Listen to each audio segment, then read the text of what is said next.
বন্ধুরা, ফাল্গুনির রান্নাঘরে আপনাদের সবাইকে স্বাগত। আবারও চলে এলাম আপনাদের কাছে অন্য এক রেসিপি নিয়ে। লাউ শাকের একঘেয়েমি রান্না খেতে বারবার ইচ্ছে করে না, তাই আজকে একটু লাউ শাকের অন্য ধরনের রান্না আমি করব। তো কীভাবে এই লাউ শাকের রান্নাটা বানাবো আপনারা ভিডিওটা প্রথম থেকে শেষ অবধি পুরো দেখতে থাকুন আর আমার সাথে থাকুন। আজকে কিন্তু লাউ শাকের এই রান্নাটা সম্পূর্ণই নিরামিষভাবে বানাবো। আঁচটাও উঠে গেছে খুব ভালো করে। কড়াইটাও আমি বসিয়ে দেবো উনুনে।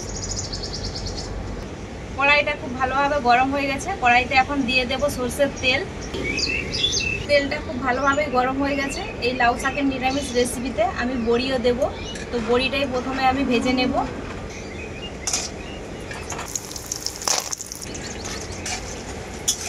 বড়িগুলোকে আমি লাল লাল করে ভেজে নেব।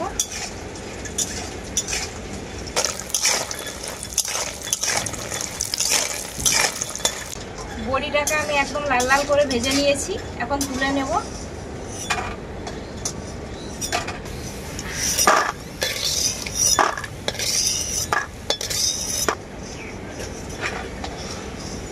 কড়াইয়ের মধ্যে দিয়ে দেব আবারও একটু সরষের তেল। তেল খুব ভালোভাবে গরম হয়ে গেছে। গরম তেলের মধ্যে দিয়ে দেব তেজপাতা আর দেব কালো জিরে। তেজপাতা আর কালো জিরাটাকে আমি খুব ভালো করে ভেজে নিয়েছি। এখন এর মধ্যে দিয়ে দেব লাউ শাক আর আলু একসাথে কেটে রাখা।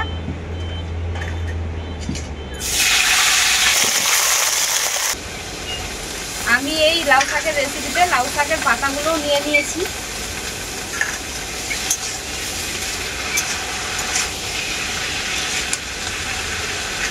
এরপর আমি এর মধ্যে দিয়ে দেব পরিমাণ মতো লবণ।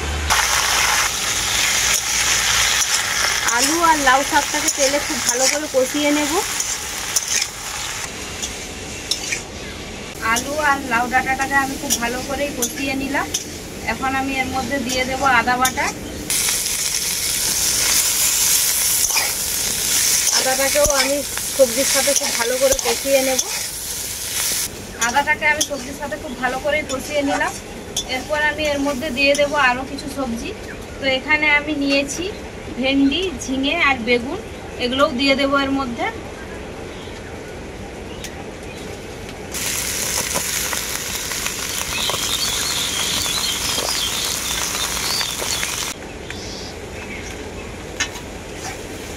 এই সবজিগুলোকেও আমি খুব ভালো করে কষিয়ে নেব একসাথে।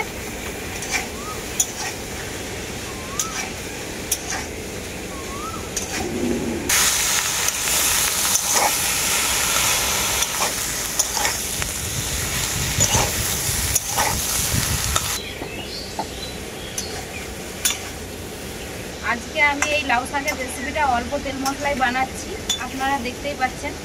তো এই রেসিপিটা কিন্তু শরীরের পক্ষেও খুবই উপকারী আর খেতেও কিন্তু খুব সুস্বাদু হবে।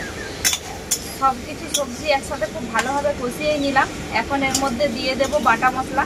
তো আমি মশলাটাও অল্প পরিমাণে বানিয়েছি।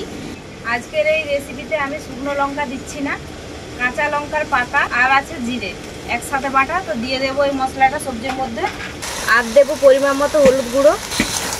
মশলার সাথে সবজিটাকে আমি খুব ভালো করে কষিয়ে নেব। এরপরে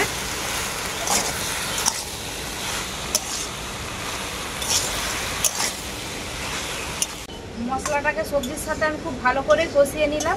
এখন এর মধ্যে দিয়ে দেব পরিমাণ মতো জল।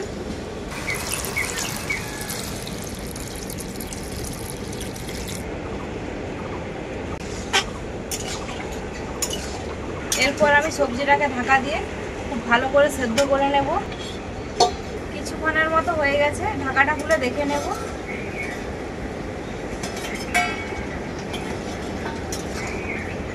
সবজিগুলো খুব ভালো করেই সেদ্ধ হয়ে গেছে। এখন এর মধ্যে দিয়ে দেব ভেজে রাখা বড়ি।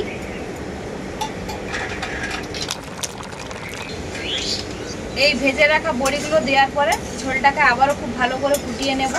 তো আজকে আমি লাউ শাকের এই রান্নাটা কিন্তু চচ্চড়ি করব, ঝোল করব না।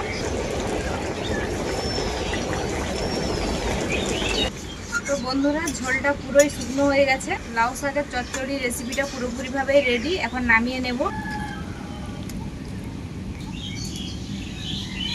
আজকে এই রেসিপিতে শুকনো লঙ্কা বা শুকনো লঙ্কার গুঁড়ো কিছুই দেইনি।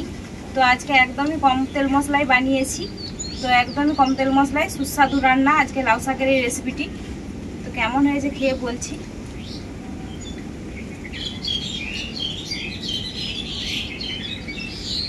সত্যি দারুণই সুস্বাদু লাগছে রেসিপিটা। তো ভাতের সাথে আজকে আমি খেলাম না, এমনিতেই খেয়ে বলছি আপনাদেরকে। সব কিছু ঠিকঠাক সেদ্ধও হয়েছে।